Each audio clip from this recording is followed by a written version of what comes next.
Now, with TIG welding, there's like I said, 3 simple steps that you can actually go through that is going to get you out of the majority of problems later on.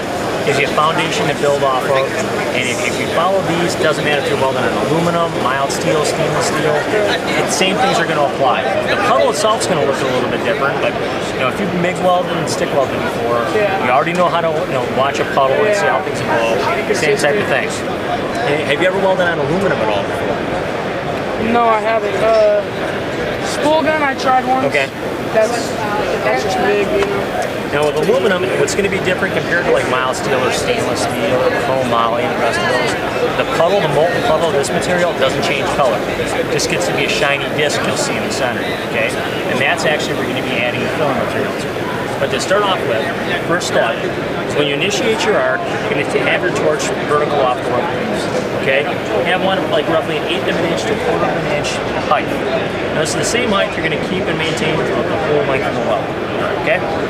So the way the machine's set up right now, if you give her a lot of throttle, pedal to start off with, it's going to give you enough heat, it's going to start your puddle pretty quick. See how quickly I got those 2 started there? Well, that's the goal. You want to get it to start as quickly as possible, because once that puddle's established, you're welding, and you can start adding filler material to it and move along.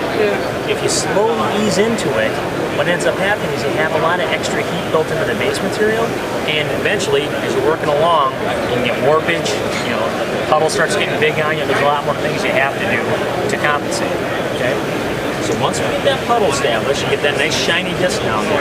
The second thing is you give yourself a little bit of a tip, like a 17-degree tip from vertical. What you're doing there is you're giving yourself a visual accessibility to add your filler rod into the puddle, okay? Then once you get your puddle established, you got your tip going, now you're adding your filler rod. And you don't use the heat of the arc to melt the rod, you use the molten puddle.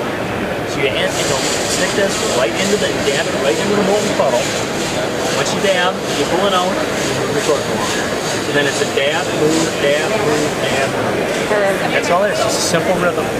Okay, so I'm going to demonstrate your first one. Start off again.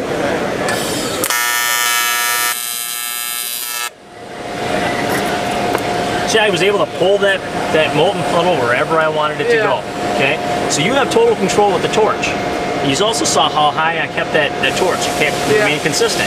Okay, now a little bit of a tip gave me enough visual accessibility to start adding the filler rod. That's just a dab in the puddle, and that's where you get that stack of diamonds material. Okay, now I didn't add a lot of heat into this material. I'm probably going to crank it up on it to flatten that arc out a little bit more. But this gives you a little bit more control. You can see without getting too crazy. All right, so why don't you grab that jacket right there, grab those gloves.